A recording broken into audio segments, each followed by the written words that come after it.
I don't know why that I did that. But welcome to my video today. You just get me talking to the camera again, just because that's what we're working with right now. But I wanted to share my story about manifestation.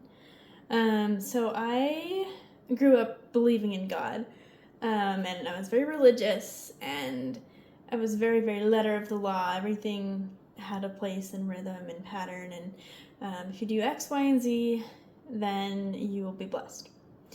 And so something happened to me in my life where all of a sudden the world didn't make sense anymore. Religion, I was struggling with it. And then along came the concept of manifestation.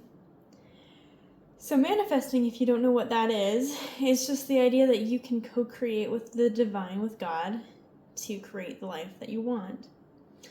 And that idea captivated me, and it also kept me, ironically, it's a similar promise as what religion teaches. If you do X, Y, and Z, then you will be blessed. It's kind of funny how that works, right? But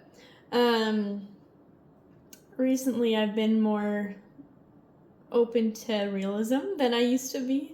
I used to live in the clouds. I like dreaming about what could be. And not that you shouldn't, okay? Don't think that you shouldn't be dreaming, because you should. I think dreaming is really, really helpful. But I think when we're discounting the real, when we're discounting things that we really shouldn't be discounting, I think that's where we get problems.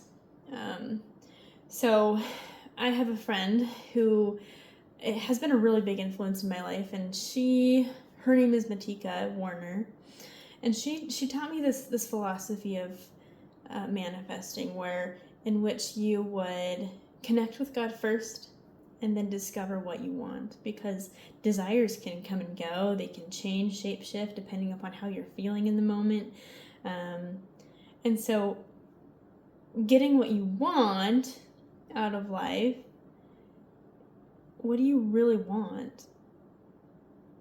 And it's interesting to see how it changes after you write down like a list of things you're grateful for, and then you write down a list of desires after that. But if you had done the list of desires first, you would have gotten probably very different responses. And so the idea of manifesting, I think, goal setting, time management, working through your blocks, eliminating distractions.